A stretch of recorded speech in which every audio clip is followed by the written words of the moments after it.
Therefore, now there is a standard classification of thyroid disease. TSH is high or to normal, high to normal free T4 and a free T3, no symptoms.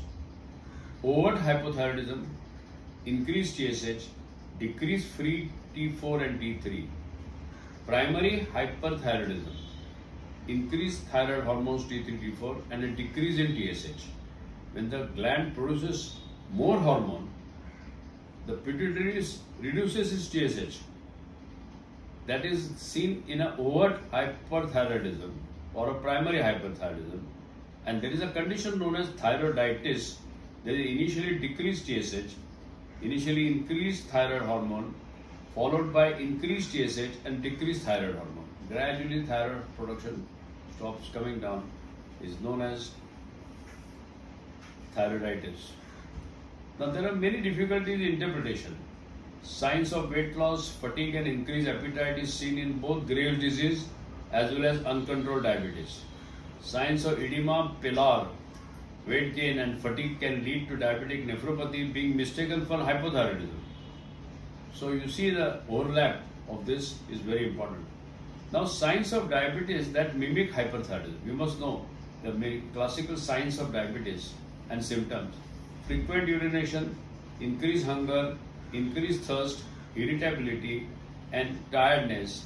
Thyroid dysfunction may affect diabetes by affecting diabetes control and increasing hepatoneogenesis.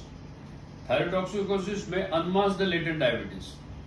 If the thyrotoxic itself, diabetes is not unmasked, but because of thyrotoxicity it comes to light. Hypothyroidism also affects lipid by increasing LDL, but while treating and increasing statin, the goal is first treat to hypothyroidism. Before starting statins, you must first treat hypothyroidism. That's a very important thing. Hypothyroidism should not cause hyperglycemia unless related to pituitary dysfunction. If the pituitary dysfunction, then it will lead to hyperglycemia. And therefore, you have to keep these conditions in mind. And if it's got adrenal insufficiency along with that, that's another big complex problem to treat hyperglycemia. Hypothyroidism and diabetes may have issues where insulin requirement goes up and if not adequately controlled can decompensate and lead to diabetic ketoacidosis, one of the most deadly complications of diabetes.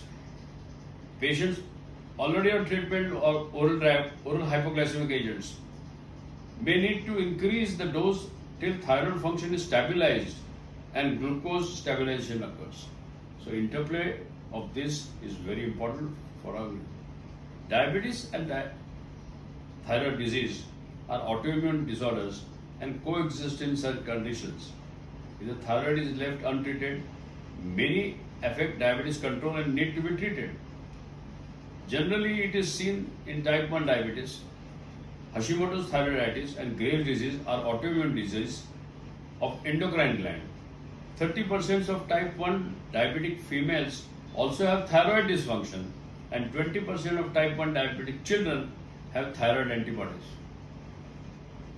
So this is a very complex subject and you understand the intricacies of interplay of these two hormones and how you have to really keep that in your mind. And a clinician treating diabetes should have familiarity with thyroid dysfunction.